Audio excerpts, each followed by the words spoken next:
Good morning, viewers, and it's another Prague vlog, increasing in popularity with everyone. The last one didn't get very many views at all, unfortunately, but nevertheless, it's not just... If it was only the views I did this for, I probably wouldn't do it, but I do it for my own memories as well, and to show it to my family and friends, so let's hope that the loyal subscribers who watch it, and anybody who chances upon it, still likes it. This is Prague, Hlavni Nadrazi. Hlavni Nadrazi, which means main station, with trains obviously. That's what these things are, they're train rails. And I'm waiting for a train called Jan Jesenius. It's EC, which is Eurocity, I think. Eurocity train 174, isn't it? Yes, EC 174 to Hamburg Altona. I'm not going to Hamburg Altona. It goes over a number of places. It's called Jan Jesenius, and as normal, I don't know who that is. I'll have to find out who Jan Jesenius is and why he got a train named after him. It's going over Dresden, Berlin Südkreuz on the way to Hamburg, Berlin Hauptbahnhof, Wittenberger, which is somewhere I've probably never been, Ústí nad Labem, Hlavni Nadrazi, and Děčín, and that's my place. I'm going to Děčín, which is a port on the Elbe. I think it's on the Elbe, it may be on the Laber, but, yeah, they're the same, aren't they? Laber and Elbe, yeah, okay. It may be on the Vltava, that's what I meant to say. And here it comes, scheduled arrival 12:21, scheduled departure 12:31. I've got 10 minutes to actually find my carriage. I haven't bought a ticket yet, so I've got to find a spare place, a spare seat in this train. It's come from Keleti, Bahnhof. Can't remember the name for train station in Hungarian. It's on the tip of my tongue, but Keleti means the eastern station. So I've got to go right the way down that end. I didn't know which way it was coming through. But basically the first class bit's up that end near where the thingamajig is. These are all second class trains, or is it wrong? No, it's wrong. The first classes are here. Well, that's alright then. Have to see what it looks like inside. Ballet. Spanish people. I don't know why they're always talking about ballet dancing. Ballet. Oh, here we go. So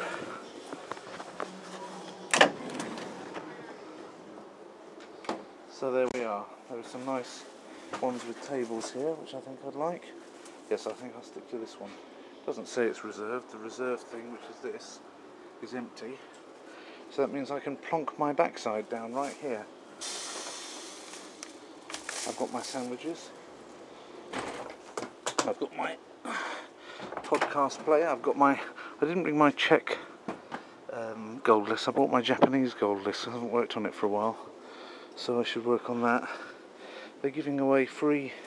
Well, not giving away so much as having available to read free press on these Czech trains. So it's pretty good, really.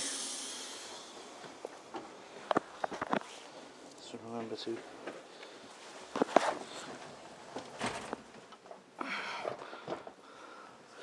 So, in case you're wondering what it looks like, that's how I'm looking today. Fatter than ever. Well, not fatter than ever, but fatter than for a while. I really have to start my diet. It's now spring weather. I'm not wearing a hat, and so let's check. No hat there. So it means there's no excuses for not walking around a bit more and going on the good old diet. So that was never 10 minutes, was it? Okay, it was just nudging slightly. So I shall switch off now and switch back on again when and if any decent scenery appears. I've got it out. I've got my... This is a loose leaf one. Actually, it's wearing just as well so far as the hardback ones. Sometimes the hardback ones are more difficult to manipulate and they break more easily, but just where it's all paper the same. Sometimes actually more hard wearing, strangely enough, for those of you interested in the gold list. So we've got the usual riser plan, the plan of the journey.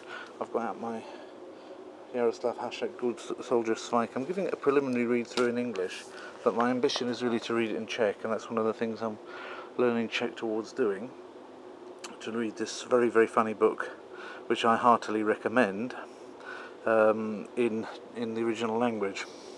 I'm a very sort of snobby person, and usually I only like to read books at all in the original. I don't like translations, and this translation is a tad wooden, although beggars can't be choosers. I don't think there are any more ones, but I'm certainly not sure I feel like redoing it myself in more modern language. It's certainly got a taste of...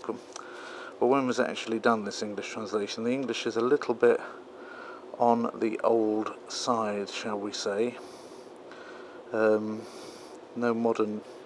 really modern idioms in. I mean, this version was first published in '73 by William Heinemann, but that doesn't mean to say that, when it says the translation by Cecil Parrott was 1973, his name Cecil suggests that he was already rather old by that time, so I think that his style of language, the introduction by Cecil Parrott, is it dated? No.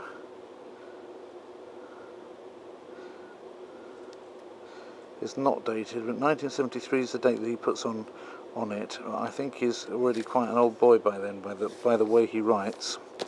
It's really sort of like wartime English, and there aren't any modern idioms in it at all. I think it's due for an update, that translation, but I'm not sure that I want to be the one to do it. Even with Dragon, naturally speaking, it's rather a lot of work. Although, you know, maybe it would be something, if it hasn't been done by the time I retire and my Czech gets that good, maybe I will give it a go, who knows. But presumably somebody else will have beaten me to it by then, you know. Anyhow, that's not what I want to talk about. I want to talk about the fact that I could get on this lovely train without a passport, without even a ticket. I need to get the ticket when the guard arrives. Just simply get on the train. You don't need a passport, you don't need an identity card, you don't need anything.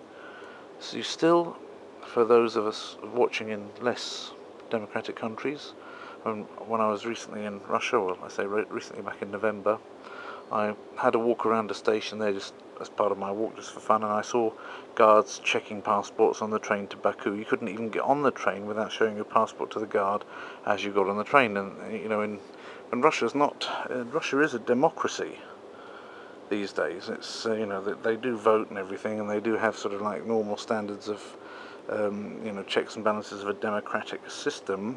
I know it's an oligarchy, and you know, there's quite a lot of corruption still, but in the main, people are still pretty free in Russia these days, freer in some ways than they are in the West. But you can't get on a train there, and not a long distance train, without showing your passport, so that's still there. So not ideal. Whether it's just because it was going across the boundary and they wanted to sort of stop anybody from getting on that wasn't going to go to Baku, but I mean, that can't have been the only stop. I mean, there must have been stops on the way down to Baku that were still in Russia, yet you had to show your passport as you got on the train. So right now in Europe, in the European Union, we've still got enough liberty to be able to get on a train with no passport, no documents, and just be here. No checks, no metal detectors, no nothing.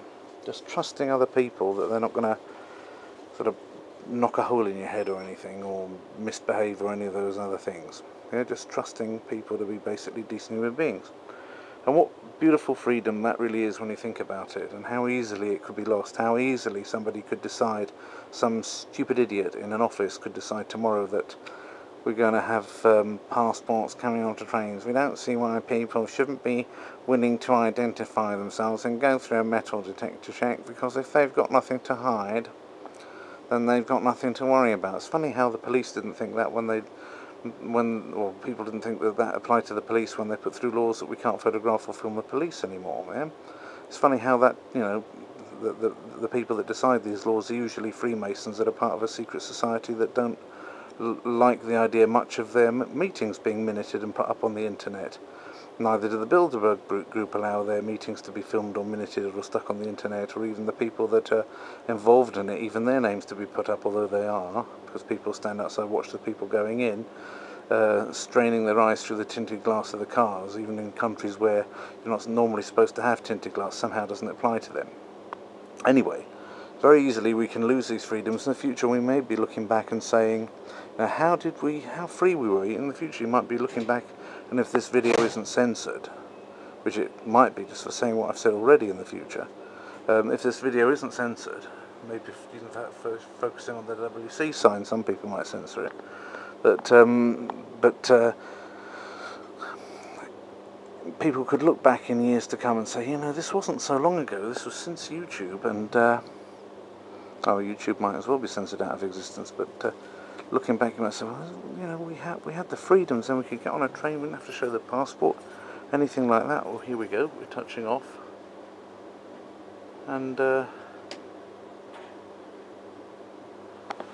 maybe I'll film this side, it's probably a bit better.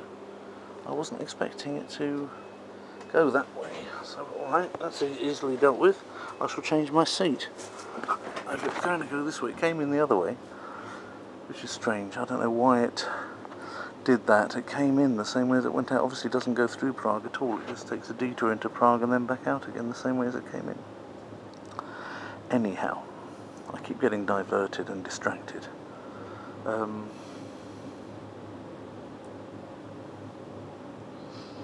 That being the case, from memory it's actually nicer on this train to be on that side rather than on this side, but it's a bit literary over there, so I don't know whether I will.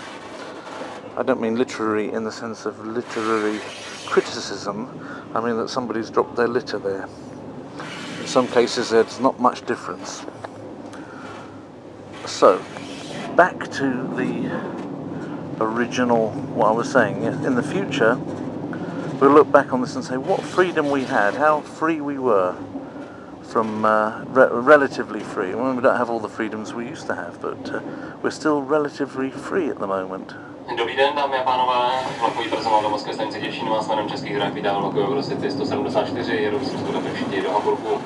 Vozy první třídy s restauračním vozem jsou zařazeny na začátku vlaku. Naší příští stanicí bude Praha Holesovice. Dámy a pánové, přejeme vám příjemnou cestu.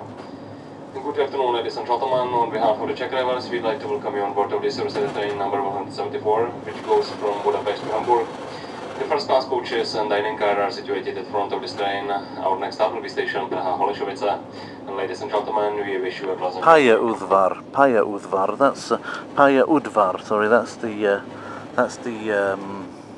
Hungarian for railway station. I just thought of it again and it came to me.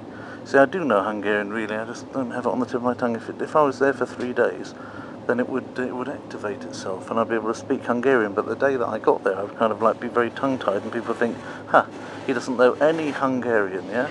Magyarul nem beszél, yeah? They would say about him, about me. So I would have to go and say Magyarul nem beszélek magyarul.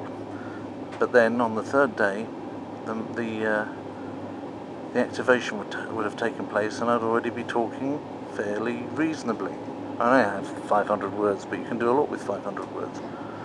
And one of these days, now that I'm using the gold system even more effectively than I was at the time when I learned Hungarian with it, I could really add a few more and get up to 1,000, maybe double it.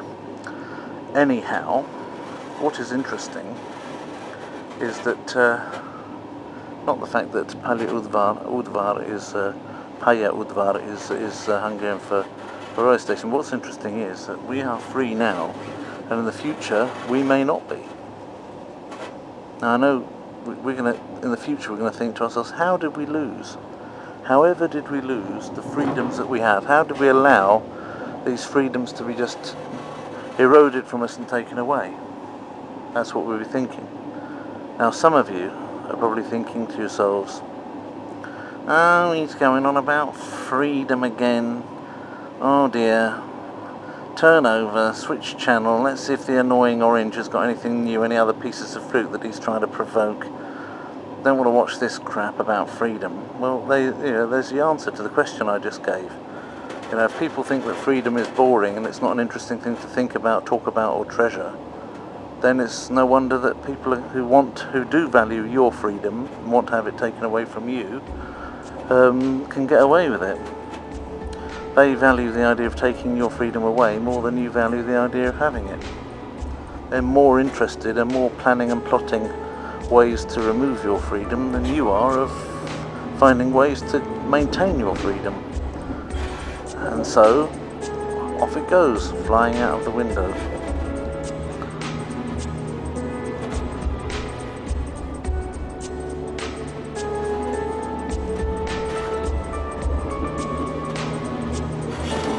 I thought I saw it running down that street.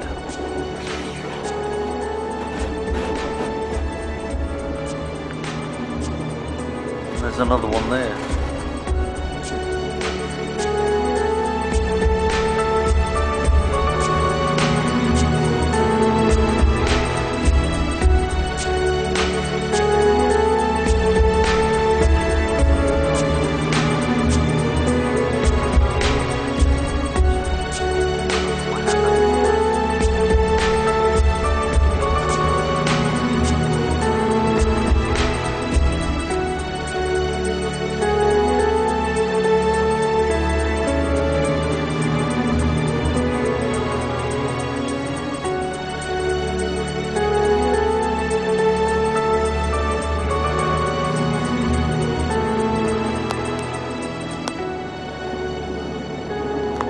Coming round in a big curve towards the north.